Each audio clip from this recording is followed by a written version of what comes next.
Coach, can you hear me? Yep, we got you. Okay, all right. We'll start with you, Sarah. Hey Sean, do you Hey, expect Matthew to start against the Texans? I do. Yeah, he'll be good. Will he participate in the full week of practice? Yep, And then did Alaric practice today? he did. He looked good, and everybody was out there and accounted for. And so I'll have the full injury report for you guys on Wednesday, but expect to be everybody ready to go. What was it like seeing Alaric out there? You've talked about kind of the journey he's been through this offseason. Yeah, it was great. We obviously we didn't have pads on, so it was a bonus Monday, but he's taking great care of himself, and he's put himself in a rare position that I do believe to step in and play at a good clip. So he's been able to do a lot of stuff above the neck. He's taking great care of himself. Tried to simulate a lot of these types of things. There's nothing like actually playing real football, as we all know. But today was a great step in the right direction, and more importantly, it was awesome for him. Just with the work that he's put in to be in this position. Thank you. You're welcome. Adam. Sean, just to clarify on Alaric, him being able to return to practice today, does that mean that he's past the blood clot issue now? No, that's always something that you have to manage, Adam. So he's in great shape. We've got a great plan in place. One of the doctors that's been instrumental in helping kind of facilitate this process was here last, what seems like an eternity ago, last Thursday, and seemed to be really positive and optimistic about the plan we have in place and kind of all the checkpoints that we wanted to be able to hit. But I certainly don't think you minimize, and I know that's not what you were asking, but you manage this. We have a plan in place, but he's in a great position, and it's a huge credit to him and to the medical team behind the scenes. With him being cleared and able to practice, I mean, I know he missed a lot of reps during camp and all. Do you expect him to be ready to start week one? I think we'll get a gauge to see how he feels. The answer is yeah, that's the plan. We want to make sure that we're taking it a step at a time throughout the course of the week. But he earned the right to be in the position where you pay him. He was a huge priority for us to get him back. He's done everything in his power to be ready to go. This has always been the end goal in mind, is to be ready to go against the Texans. Now it's a great challenge. We know what a great team they have as a whole, and especially great defense. But I do believe that we'll be at our best with him out there. The team has started each of the last two seasons slow for a variety of reasons, but how much was the decision to have more ones versus ones in camp a response to that? Yeah, I don't know if that much. I think it was more of what we thought was best. I think the important thing, Adam, is we always try to do what we think is best. And I know you're very in tune. I think there's a lot of reasons for why things have started that way. What you don't want to do is overreach for certain things, but you always want to make sure that you're flexible and you have the agility to do what you think is best on a year-to-year basis. And I think what was best is for us to go as much good on good as possible. I think you callous each other in the right way. I think that was a reflection of our approach in the preseason as well. And, I thought the guys did a great job. And ultimately, once this thing gets kicked off, there'll be a lot of great opportunities for us to respond to adversity the right way. We can't wait to lean into those, but certainly we hope that we start off, better than what we have each of the last couple years, but we'll take it a game at a time and a day at a time. During that simulated game last week, were there any ways that you could see those calluses? I think the best thing, I thought it was good high caliber football, and that's what we're looking for. But also, I think our guys are conditioned the right way. You never know. Defensively, you're going to get ready to have to play 15 plays on a drive, or you might earn the right to go three and out, or it might be a sudden change if you force a turnover. And then the same thing on the flip side offensively. So I think the goal for us is, to put ourselves in mental, physical, and emotional, the best state that we can be in going into the September 7th great challenge that we have against the Texans.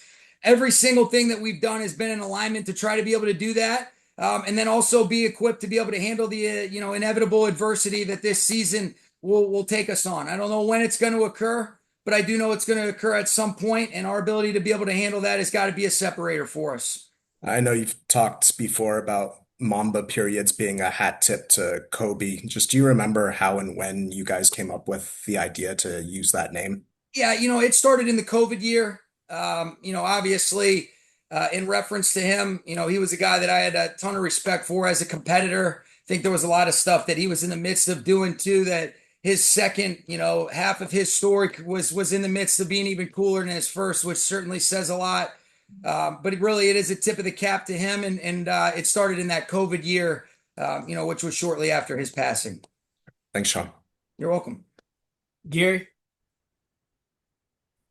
Hey, Sean, what are kind of your, well, I would say first look at the Texans, but not having seen them yet, how would you kind of evaluate them as an opening opponent? Yeah, they're a great team. I think they take on the personality of their head coach, and DeMeco's a guy, physical, tough. They play smart. They toe the line.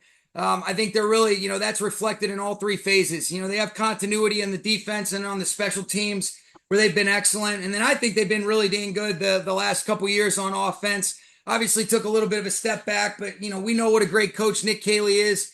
They kept a lot of their great coaches that were already in place. He and Jerry Shaplinski are really the only new guys as far as I know.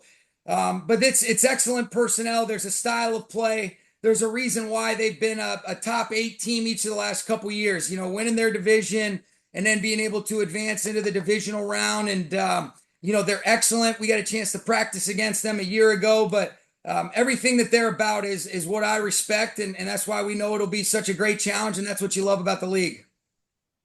You've had some good receiver combinations through your first 8 seasons.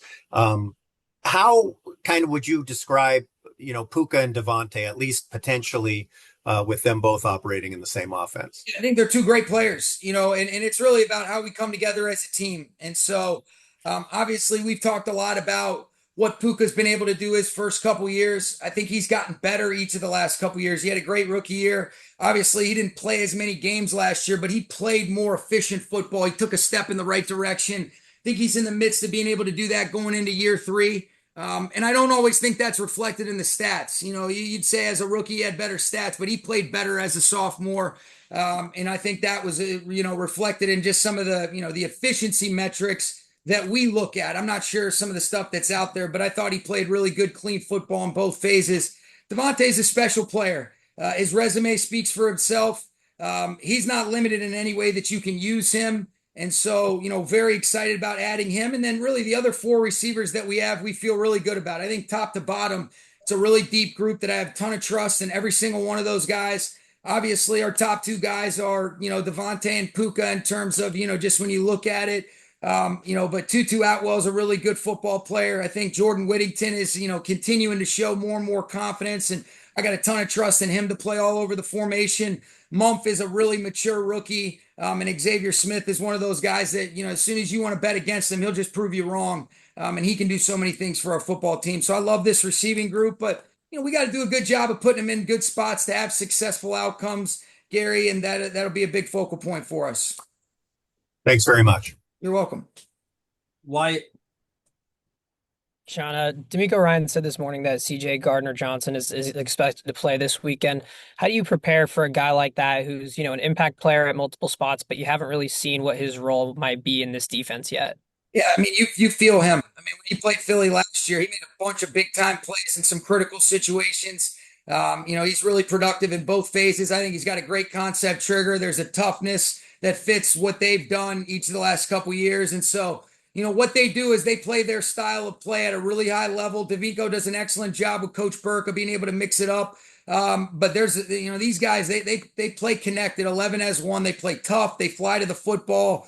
They attack at the football. And this guy will be a great extension of that. So even though you might not have a lot of representative clips, we know what kind of player this guy is. I got a lot of respect for him. He made some big time plays in that divisional loss last year for Philly. Thank you. You're welcome. Brock? Coach, could you talk about Darious Williams and what your thoughts on him throughout this process has been? Yeah, he's a stud. And I've mentioned it before, Brock, we've got 4 guys that we feel really good about at the outside corner spot. And Darious is a guy that's played a lot of football. He's got a great concept trigger, really good short space quickness, lateral agilities. If he gets his hands on the football, he's catching it. And so, I love everything Darious is about as a human being, most importantly, but then it's been great reconnecting with him. He obviously had the hamstring injury last year, that forced him to miss a lot of time early on and kind of have to start from behind when he ended up getting his hamstring. And it was a real hamstring pull early on. Really, I think it was the first day of training camp, so he's healthier. And I think Aubrey, Coach Beak, Mike Harris, Coach Shula, they do such a great job with that back end as a whole. And, love what Darius is for a football team. Having played against, or coached against Coach Ryans during his time in San Francisco, how does having that experience help you when you don't have anything on film from him currently this season? Yeah, I think it helps. I think both of us, we've certainly tried to evolve and adapt, and every single year is a new year. But there's a familiarity. I think if anything, it just gives you that much more respect for what his teams play like, how they take on his personality. Like I mentioned, there's a commitment to a philosophy, but there's enough complementary mixers to keep you honest, and it's why they've always been, one of the best teams and one of the best defenses. Whether it was he's as a coordinator, or as a head coach calling the plays, working with Coach Burke. They're excellent defense. They're excellent on teams. And I expect them to be, outstanding on offense as well, just like they've been the last couple of years. Thank you. You're welcome. We wrap your juice, Stu.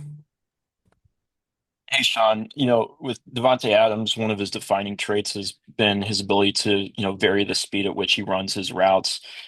When you have a receiver with that kind of trait or characteristic, what's the communication and process overall like in terms of letting him do that, but also understanding like when he needs to align that with the way the concept needs to unfold? Yeah, it's a great question. And I think you kind of answered it by asking it. He understands the timing and rhythm of all these plays, and he's always in sync with the quarterback. And while he does have great ability to be able to change his paces and false accelerate, he's on time and in rhythm with whatever that concept dictates and determines. That's part of what makes him so unique, is he's obviously really gifted to be able to separate, but he's really gifted above the neck and understanding how our pass game is tied up with the quarterback's drops. And what does that internal clock go off in his head? Are there different things where he's got a couple different decisions that he can make? And so I think it's really what makes him so special is he understands how to be able to play within the timing and rhythm, while also being able to, create separation and make those catches so that it can be aligned with how we coach a lot of these concepts up. And his ability to be able to do that is one of the things that makes him, a unique player that, I think is a Hall of Famer. Thank you. Awesome. Thanks, guys.